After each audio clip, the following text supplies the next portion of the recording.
The heat always had a weight to it out here, a thick, hazy blanket that settled over the land long before summer officially began. It was a Queensland Thanksgiving, which meant the scent of roasting turkey fought a losing battle against the pervasive smell of eucalyptus and dry earth. The ceiling fan in my mother's living room whirred like a tired insect, pushing the hot air around but doing little to cool it. I stood by the window, watching the galahs squabble in the dusty gum trees, their pink and gray feathers a splash of color against the relentless blue sky. I was 57 years old, standing in the house where I'd taken my first steps, and I felt as out of place as a snowman. The room was full of noise, the comfortable, chaotic symphony of my family. My eldest sister, Carol, was orchestrating the dinner with the brisk efficiency of a military general, her husband and grown children jumping to her every command. Her grandchildren, two little boys with scraped knees and sun-bleached hair, tore through the house, their laughter echoing off the timber walls. My younger sister, Barbara, was holding court on the sofa, her laughter a little too loud, her gestures a little too broad. Barbara, who had been married and divorced 3 times, each union more dramatic and financially beneficial than the last. And then there was me, Joyce Morgan, the constant, the single one. I'd spent the morning helping my mother, now 82 and frilier than I wanted to admit, peel potatoes and set the table with her good china, the set with the tiny blue forget-me-nots that only saw daylight on occasions like this. Her hands, gnarled with arthritis, trembled as she passed me the silverware. "You're a good girl, Joyce," she'd said, her voice a soft rustle. "I don't know what I'd do without you here." I'd squeezed her hand, a lump forming in my throat. Here. Always here. While my sisters built their lives in Brisbane and Sydney, I'd stayed. I'd been the one to nurse Dad through his final illness, the one to fix the leaky tap, the one to drive into town for Mother's prescriptions. This farmhouse, this land, it was as much a part of me as my own heartbeat. We sat down to eat. The table groaned under the weight of the food, a bizarre but beloved fusion of American tradition and Australian practicality. Turkey and ham, a giant bowl of prawns, a pavlova piled high with cream and passion fruit. For a while, the only sounds were the clinking of cutlery and the low murmur of contentment. I felt a sense of peace settle over me. This was why I stayed. For these moments, for this connection to the land and the people who shaped me. But peace, in my family, was a fragile thing. It was Barbara who shattered it, as she always did. The conversation had turned to holidays. Carol was describing a cruise she and her husband were planning to the Greek Isles. "You should come," Barbara, Carol said, wiping her mouth with a napkin. "A bit of sun, a bit of culture. Do you good?" Barbara waved a dismissive hand, her diamond ring catching the light. "Oh, I don't know. The Mediterranean is so crowded these days. I'm thinking of a villa in Tuscany next spring. Something private. Exclusive." She took a sip of her wine, her eyes scanning the table before landing on me. They glittered with a familiar, predatory light. "What about you, Joyce? Any big travel plans? Or are you just going to hold down the fort?" She said the last words with a slow, deliberate smile. I felt my shoulders tighten. "The fort needs holding down, Barbara.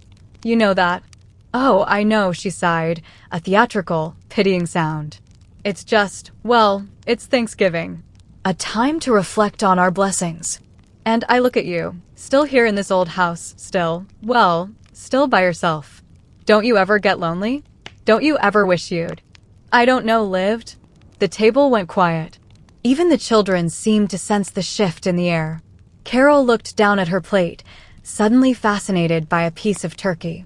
My mother's face was etched with worry. Barbara had crossed a line, but it was a line she'd been towing for decades. "I have lived, Barbara," I said, my voice quieter than I intended. "It just looks different from yours."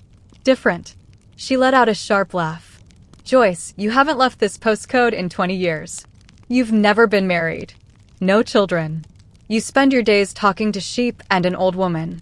She gestured vaguely towards our mother, and something inside me snapped. A cold, clear fury rose in my chest, washing away the heat of the day, the noise of the family, everything. It was the still by yourself. as if my entire life was a waiting room for an event that never arrived. I looked at her perfectly styled hair and her expensive clothes, at the emptiness behind her eyes. I looked at Carol, who had chosen the safety of a large, noisy family. I looked at my mother, whose love for me was tinged with a guilt she could never voice. And I knew, with a certainty that was as deep and ancient as the river gums outside, that I could not let this stand. Not this time. I placed my napkin neatly on the table. The fabric was soft, worn thin by decades of Thanksgivings. I looked directly at my sister, and the room was so silent I could hear the frantic beating of a moth's wings against the window screen. "You think I've been waiting, Barbara?" I said, my voice low but clear, carrying in the stifling air. "You think this is a life of quiet desperation? Let me tell you about waiting. Let me tell you about a man named Thomas." The name hung in the air between us, a ghost we all knew but never summoned. Barbara's smug expression faltered. Carol's head shot up, her eyes wide with shock. My mother let out a small, pained sound, like a wounded bird. "Joyce, don't," Carol whispered, but it was too late. The dam had broken, and 40 years of silence were about to be washed away. "Thomas," I repeated, the name feeling foreign and familiar on my tongue, a relic from a life I had almost forgotten.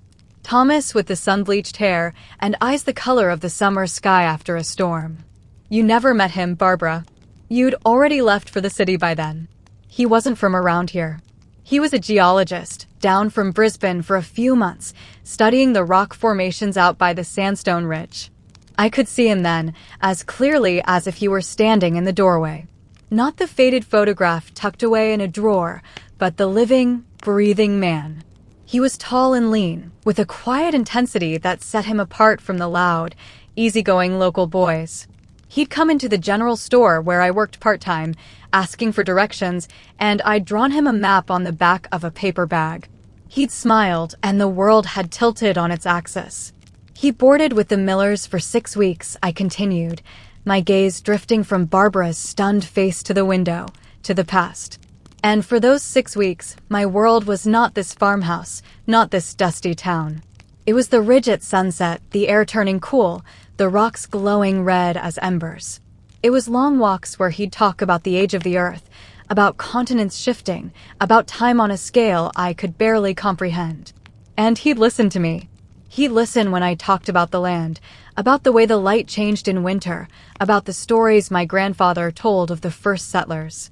He made me feel heard. He made me feel like my thoughts were important. I remembered the scent of his shirt, a mix of sun and dust and something uniquely him. I remembered the weight of his hand in mine.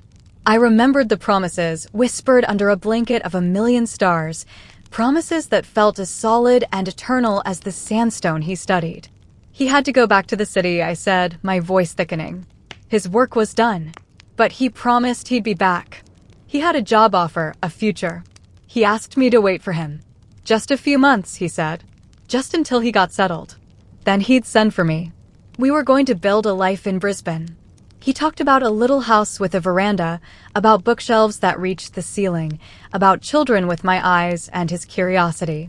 The memory was a physical pain, a sharp, sweet ache in my chest. I had been 17. The future was a golden, shimmering path, and he was waiting for me at the end of it. So I waited, I said, the words simple and heavy. I waited through the autumn. I watched the leaves on the poplars turn to gold and fall. I waited through the winter, the cold winds howling across the plains, writing him letters filled with all the love and hope a 17-year-old heart can hold. At first, his letters came back. They were full of plans, of excitement. Then they became shorter, further apart. And then, they stopped. The silence in the room was absolute now. Barbara was staring at me, her wine glass forgotten in her hand. Carol had tears in her eyes.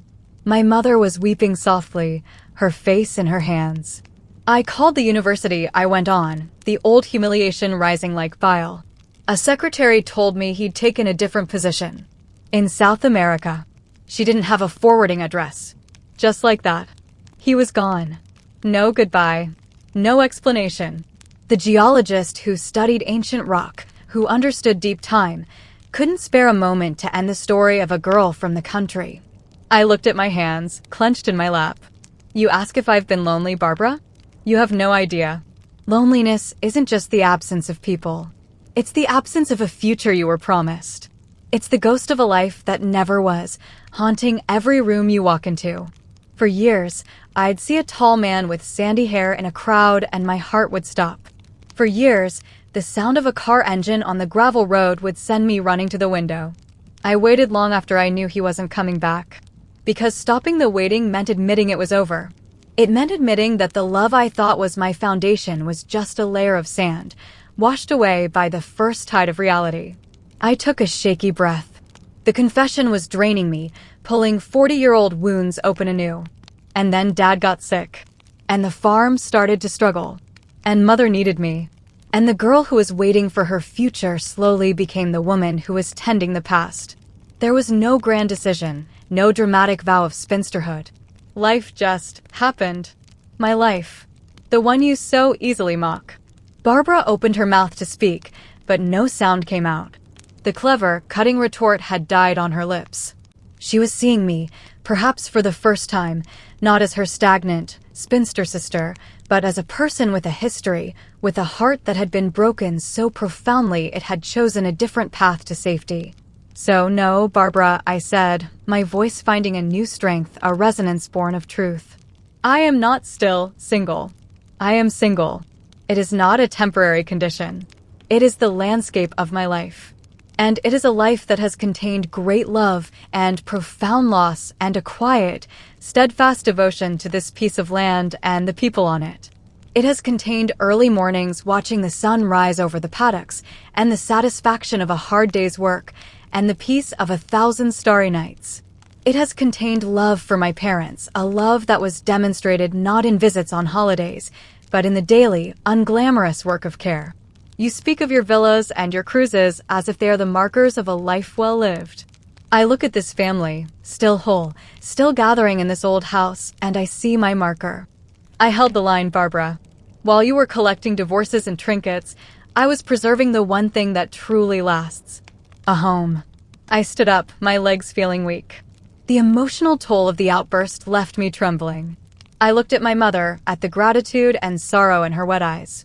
I looked at Carol, who gave me a small, solemn nod of respect.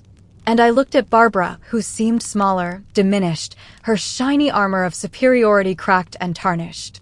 Now, if you'll excuse me, I said, my voice barely a whisper. I think I need some air. I walked out of the stifling dining room, through the kitchen, and out the back screen door.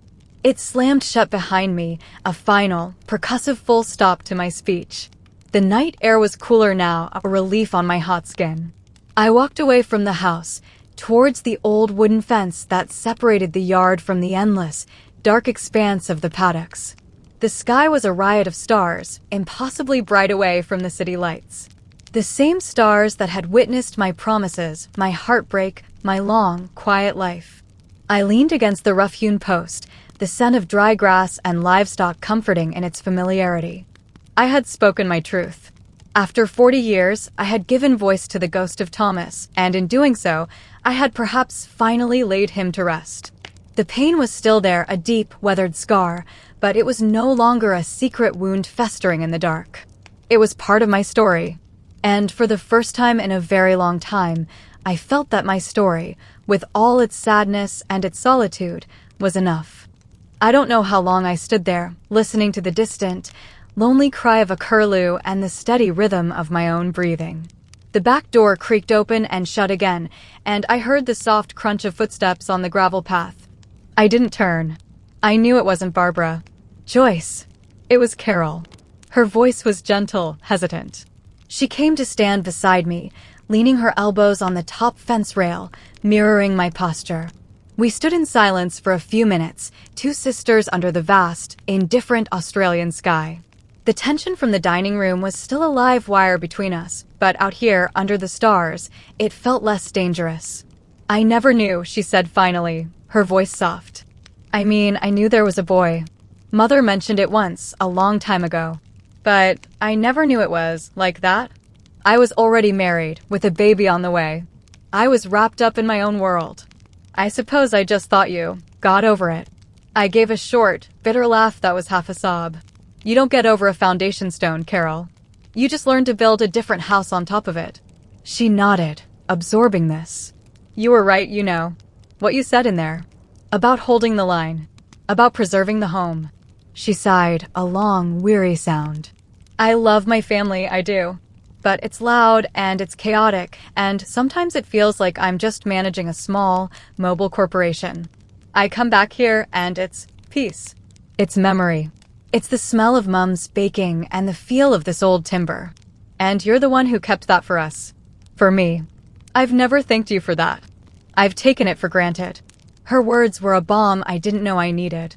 The righteous anger that had sustained me during my speech to Barbara began to ebb, leaving behind a profound and weary sadness. I didn't do it for thanks, Carol. I know, she said. But you deserve them all the same. She paused. Barbara's packing her bag. She says she's going to a hotel in town. I felt a pang of something, not regret, exactly, but a sorrow for the inevitable fracture. I didn't mean to ruin Thanksgiving. You didn't ruin it, Carol said firmly. You just rearranged it. Maybe it needed rearranging. We've all been playing our parts for so long. The successful Carol, the dramatic Barbara, the quiet Joyce. Maybe it's time we saw each other as we really are. She put a hand on my arm. Come back inside, love. Mum's worried about you. And your pavlova is still sitting there, uneaten. It's a crime, that is. I managed a small, genuine smile. All right. We walked back to the house together. The dining room was empty, the table a wreck of half-eaten food and abandoned wine glasses. The air still felt charged, but the storm had passed. My mother was in her favorite armchair by the cold fireplace. Her eyes were red-rimmed, but she held out her hand to me as I approached. I knelt beside her chair, taking her fragile hand in both of mine. It was cool and papery. My dear girl, she whispered, her voice cracking. All these years, you carried that all by yourself. And I never asked. It's all right, Mum. No, it's not, she said, with a sudden fierceness. I was so worried about you. After that boy, after Thomas, you closed yourself off. I thought if I pushed you, you'd break. So I let you be. I let you become the caretaker because it was a role you seemed to want. But I should have. I should have made you talk. I should have sent you away to travel, to see the world. I was selfish. I was glad to have you here. Tears spilled down my cheeks. I was glad to be here, Mum. Most of the time. This is my home. It wasn't a prison. It was a choice. A different choice, but a choice nonetheless. She leaned forward and kissed my forehead, a dry, gentle touch. You are the strongest of all my girls, Joyce. You have a fortitude I never possessed. I am so proud of the woman you are. It was all I had ever needed to hear. The little girl inside me, the one who had waited by the mailbox for a letter that never came, finally felt seen. The weight of decades of unspoken expectation and quiet judgment seemed to lift from my shoulders. The story of my life was not a tragedy of absence, but a quiet epic of presence. Carol bustled about, making tea, a universal solvent for all familial crises. We sat in the living room, the three of us, my mother, my sister, and I, and we didn't talk about Thomas or Barbara or lost futures. We talked about the weather, about the price of wool, about Carol's grandchildren. It was normal. It was healing. The next morning, Barbara left without saying goodbye. A taxi came for her just after dawn. I watched from my kitchen window as it kicked up a cloud of red dust on the long driveway. I felt a complex mix of emotions, relief, residual anger, and a thread of pity for a sister who seemed to need the validation of others so desperately that she had to diminish those closest to her. The holidays passed. The family left, the house grew quiet again, and the relentless Queensland summer settled in. But something had shifted. Carol called me every week, not just to check on Mum, but to talk to me, to ask about my day, to share a funny story about her grandsons. Our relationship, for the first time since we were children, felt like a friendship between equals. And I began to write. At first, it was just in a journal, late at night, trying to untangle the knot of emotions that Thanksgiving had pulled loose. But then the writing changed. I started writing about the land. About the history of this farm, the stories my father told, the subtle, beautiful changes of the seasons in this harsh, beautiful place. I wrote about the geology Thomas had loved, and I found myself researching it, understanding it not as a connection to him, but for my own fascination. I discovered a voice I didn't know I had, a voice that was observant, patient, and deeply connected to this corner of the world. A year after that fateful Thanksgiving, I sent a short piece to a small, literary magazine in Brisbane, a nostalgic essay about the sound of rain on a corrugated iron roof. They published it. Then they asked for more. I never saw or heard from Thomas again, and I found I no longer wanted to. He was a chapter, a painful, formative one, but the book of my life was still being written. The protagonist was no longer a girl waiting, but a woman, fully formed, finally speaking in her own true voice. This Thanksgiving, the heat is just as heavy, the scent of turkey just the same. But the atmosphere in the old farmhouse is different. Lighter. Carol is here with her whole brood. My mother, frilier but with a new light in her eyes, holds court from her armchair. And on the table, next to the pavlova, is a copy of the literary journal, open to my latest essay. Barbara is not here. She sent a card, a generic scene of autumn leaves with a brief, stilted message inside. It's a start. As I look around the room, at the faces of my family, at the home I have cared for and that has, in its own way, cared for me, I feel a profound sense of peace. My life did not follow the map I was given as a young girl. It veered off into uncharted territory, a landscape of solitude and quiet service. But I have learned that such landscapes have their own beauty, their own stark and honest grace. My sister mocked me for still being single, and I finally told her why. In doing so, I didn't just tell her my story. I finally heard it myself. And I discovered that the story of a quiet life is not a story of nothing. It is a deep, slow, moving river, carving its own unique and beautiful path through the stone of time. And it is more than enough. It is everything.